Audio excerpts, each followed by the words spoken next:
আসসালামু আলাইকুম প্রিয় শিক্ষার্থী বন্ধুরা, easy math technique YouTube channel এবং ফেসবুক পেজের পক্ষ থেকে আপনাদের সবাইকে স্বাগতম।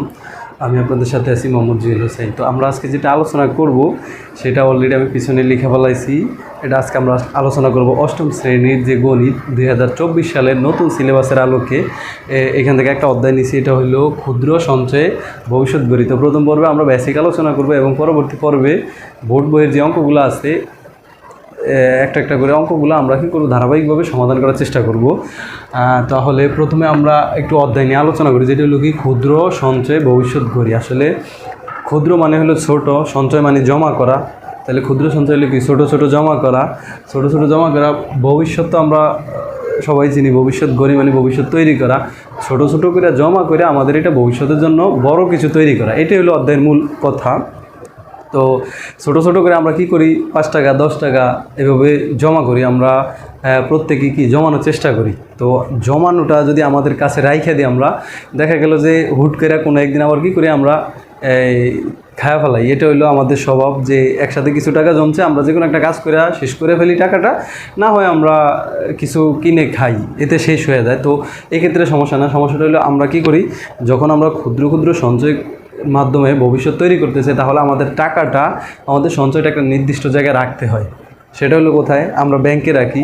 তো ব্যাংকে টাকা রাখতে গেলে আরেকটা, এখানে যে কাজটা আছে আমাদের, ব্যাংকে টাকা রাখতে গেলে আমরা যখন ব্যাংকে টাকা রাখি, আমরা বিভিন্নভাবে টাকাটা রাখি। মেয়াদে, বিভিন্ন মেয়াদে রাখি, মেয়াদ ছাড়া রাখি বা কয়েকভাবে। তো ব্যাংকে যখন আমরা টাকা রাখি, ব্যাংক কিন্তু আমাদের নির্দিষ্ট আরে একটা মুনাফা দেয়, যেটাকে আমরা অনেকে লাভ বলি বা অনেকে সুদও বলি। তো যাই হোক, আমরা মুনাফা চিন্তা করব বা লাভ চিন্তা করব। তো এই মুনাফাটা বিভিন্নভাবে দিতে পারে। তো আমরা যে বোর্ড বই যেটা আলোচনা করবো, আমরা দুইটা প্রক্রিয়া আলোচনা করব মুনাফার। একটা হলো সরল মুনাফা, একটা হলো চক্রবৃদ্ধি মুনাফা। তো আমরা প্রথমে এখানে বোর্ডে দেখব যে সরল মুনাফাটা কী আর চক্রবৃদ্ধি মুনাফাটা কী।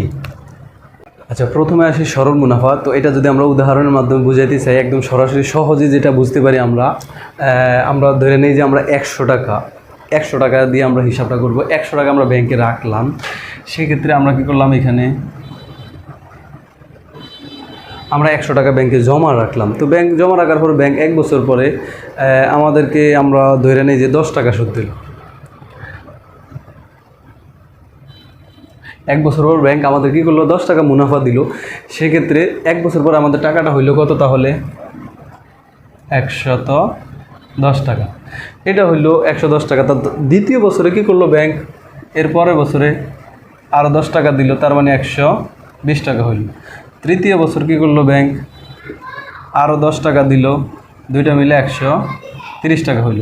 তো এইভাবে ব্যাংক কী করলো, এটা হইল প্রথম বছর,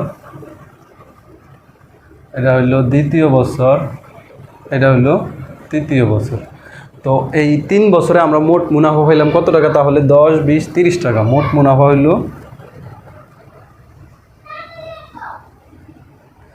মুনাফা পাইলাম আমরা 30 টাকা। এখন চক্রবৃদ্ধিটা কি, চক্রবৃদ্ধি ঠিক আমরা 100 টাকার কথাই চিন্তা করি। আমরা কী করলাম, 100 টাকা ব্যাংকে আমরা রাখলাম। ব্যাংকে 100 টাকা রাখার পর ব্যাংকে 1 বছর পর আমাকে 10 টাকাই লাভ দিল। 10 টাকা মুনাফা দেওয়াতে আমার টাকা হইল 110 টাকা। 110 টাকা হইল। এখন পরবর্তী বছরে সরল মুনাফার ক্ষেত্রে কিন্তু পরবর্তী বছরে আমাকে ওই একই হারে এবং মুনাফা দিতে থাকবে, 10 টাকা দিবে। এর পরের বছর আমাকে 100 টাকায় 10 টাকাই দিল। অর্থাৎ আমার টাকা প্রতি বছর শুধু লাভটাই বাড়তেছে। আর এইখানে যে কাহিনীটা ঘটবে, এটা হইলো, আমার চালান ছিল 100 টাকা, আমি 10 টাকা লাভ করার পরে আমার 110 টাকা হইলো। 1 বছর পরে কিন্তু আমার এইটাই কিন্তু চালান হয়ে গেল, অর্থাৎ এইটাই আমার আসল হয়ে গেল বা এইটাই আমার মূলধন হয়ে গেল। সেক্ষেত্রে আমাকে 110 টাকার উপরে আবার কি করবে ব্যাংক, 110 টাকার উপরে আবার মুনাফা দিবে। তার মানে 100 টাকার উপরে পাইতাম 10 টাকা, তো আরও 10 টাকার উপরে তো আরও 1 টাকা পাই। সেই হিসাবে কত, 11 টাকা পাইতেছি আমি। 1 বছর পর পাইতেছি কত টাকা, 11 টাকা দ্বিতীয় বছরে। তো দ্বিতীয় বছর যাওয়ার পরে মোট আমার টাকার পরিমাণ হয়ে গেল তাহলে 121 টাকা। 121 টাকা। এখন 121 টাকায় কিন্তু আমার মূলধন বা আমার মোট আসল বা চালান বলি। এই ক্ষেত্রে এখন 121 টাকার উপর কিন্তু আবার ব্যাংক তৃতীয় বছর আমাকে মুনাফা দেবে। তাহলে 121 টাকার উপরে যদি আমাকে ওই একই হারে আর কি, 100 টাকায় 10 টাকা, আরও 21 টাকায় দিব 2.1 টাকা। তো সেক্ষেত্রে 12 টাকা 1 পয়সা আসলো। কথার কথা 12 টাকা 1 পয়সা আমি পাইলাম। তো মোট আমার তৃতীয় বছরে কত দাঁড়াইলো 133.1 টাকা। তো 133 টাকা সামথিং পাইলাম। তো আমি এই ক্ষেত্রে পাইলাম মাত্র এখানে এখন আমি আগে হিসাব করি, তাহলে আমার মুনাফা কত টাকা আসলো। মুনাফা আমি এখানে পাইলাম 10 টাকা, এখানে পাইলাম 11 টাকা, এখানে পাইলাম 12 টাকা 1 পয়সা। সব মিলিয়ে পাইলাম আমি 10 যোগ 11 যোগ 12.1, সব মিলিয়ে 33.1 টাকা পাইলাম মুনাফা। তাহলে এখন আমি এই ক্ষেত্রে কিন্তু 30 টাকা পাচ্ছি, আর এই ক্ষেত্রে পাচ্ছি 33.1 টাকা। এখন কথা হইল তাহলে আমি কোনটা পয়সা নিব বা আমার জন্য কোনটা ভালো। তো আমি যদি ভালোর কথা চিন্তা করি, আমার জন্য অবশ্যই চক্রবৃদ্ধিটা ভালো। আর তো ভালো মন্দে আমরা আসি না, আমাদের মূল যে বেসিকটা হইলো কি, সরল মুনাফাটা যে আমরা যে আসলটা ব্যাংকে জমা রাখি, আসলটা আসলেই থেকে যায়। প্রতি বছর ওই নির্দিষ্ট হারে আসলের উপরে আমরা একটা টাকা মুনাফা পাই। কিন্তু চক্রবৃদ্ধির বেলা যেই কাহিনীটা ঘটে, বছর শেষ হলে আমাকে যখন ব্যাংক একটা মুনাফা দিবে, মুনাফাটা আমার আসলের সাথে যোগ হয়ে আসলটা বৃদ্ধি পায়। প্রতি বছর আসলটা ইনক্রিজিং হয়, আসলটা এভাবে বৃদ্ধি পায়, আর ওই আসলের উপরে আমাকে ব্যাংক মুনাফা দেয়। তার মানে আমি যে লাভটা পাচ্ছি, এই লাভটাও কিন্তু পরবর্তী বছরে আরও কিছু লাভ নিয়ে আসে, অর্থাৎ আরও কিছু মুনাফা অতিরিক্ত নিয়ে আসে। এটাই হলো চক্রবৃদ্ধি। তো আমরা এখন এগুলা সূত্রের মাধ্যমে সহজে কিভাবে করব সেটা এখন দেখব। তো আমরা এই যে প্রথমে 100 টাকা ব্যাংকে রাখছি, এটাকে আমি কি বলতে পারি, এটাকে আমি আসল বলতে পারি,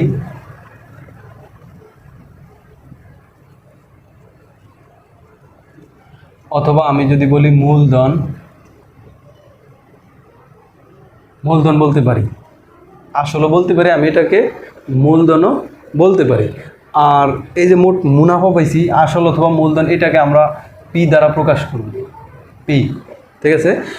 আর এখানে যে মুনাফাটা পাইছি আমরা, এই মুনাফাটাকে আমরা আই দ্বারা প্রকাশ করব, ইন্টারেস্ট। এটা হলো আই, হইল 30 টাকা। দুইটা জিনিস পেলাম। আর বছর গেল এখানে, প্রথম বছর, দ্বিতীয় বছর, তৃতীয় বছর। তাইলে বছরকে আমরা ছোট হাতের এন দ্বারা প্রকাশ করব, 3 বছর, 3টা বছর পেলাম। এটুকু গেল। এখন ব্যাংক যে আমাকে একটা মুনাফা দিছে, যে একটা নির্দিষ্ট পরিমাপে, অতিরিক্ত না কমও না বেশিও না, একটা নির্দিষ্ট মাপ তো আছে। এই মাপটা হইল মুনাফার হার, মানে কত টাকা হারে আমাকে মুনাফা দিছে। হার বললেই 180 যায়, অর্থাৎ 100 টাকায় আমাকে ঠিক যত টাকা মুনাফা দিছে ওইটাকে আমি বলবো মুনাফার হার। যেমন এখানে 100 টাকা আমাকে 10 টাকা দিছে, প্রতি বছর 100 টাকা আমাকে 10 টাকা করে দিছে, যেহেতু সেক্ষেত্রে আমি মুনাফার হার বলবো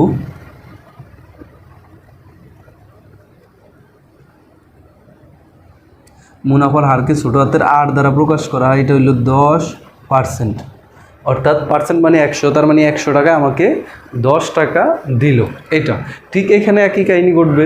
এখানে আমি চক্রবৃদ্ধি মুনাফাকে প্রকাশ করব সি দ্বারা। চক্রবৃদ্ধি সরল মুনাফা যেমন আমরা আই দ্বারা প্রকাশ করি, চক্রবৃদ্ধি মুনাফাকে ঠিক আমরা সি দ্বারা প্রকাশ করব। আসল ঠিক থাকবে, আসল পি থাকবে, বছর সময়ও সব কিছুই ঠিক থাকবে, শুধু মুনাফাটা হবে সি। এখন এটাকে আমরা এখান থেকে 100 টাকা হিসাব করছি, কথার কথা 100 টাকা হিসাব করছি, কিন্তু এই টাকাটা যদি আরও বেশি হইতো সেক্ষেত্রে কী করতো? তো সেক্ষেত্রে কী করতো এটা আমরা ঠিক পরবর্তী ভিডিওতে দেখাই দেবো। যদি ভিডিও ভালো লাগে যাদের, তারা আমাদের চ্যানেলটাকে অবশ্যই সাবস্ক্রাইব করবেন। আর যারা ফেসবুক পেজ থেকে দেখতেছেন, লাইক কমেন্ট শেয়ার দিয়ে আমাদের পাশে থাকবেন এবং শেয়ার করবেন পোস্টটা, সবাইকে যারা বন্ধু আছে সবাইকে জানিয়ে দিবেন, সবাই যাতে দেখে উপকৃত হইতে পারে। তো আমরা পরবর্তী ভিডিওতে দেখাবো যে এটা আসলে আমাদের অনেক টাকা আমরা কীভাবে হিসাব করবো। এটা তো মাত্র 100 টাকা। ধন্যবাদ সবাইকে, আসসালামু আলাইকুম।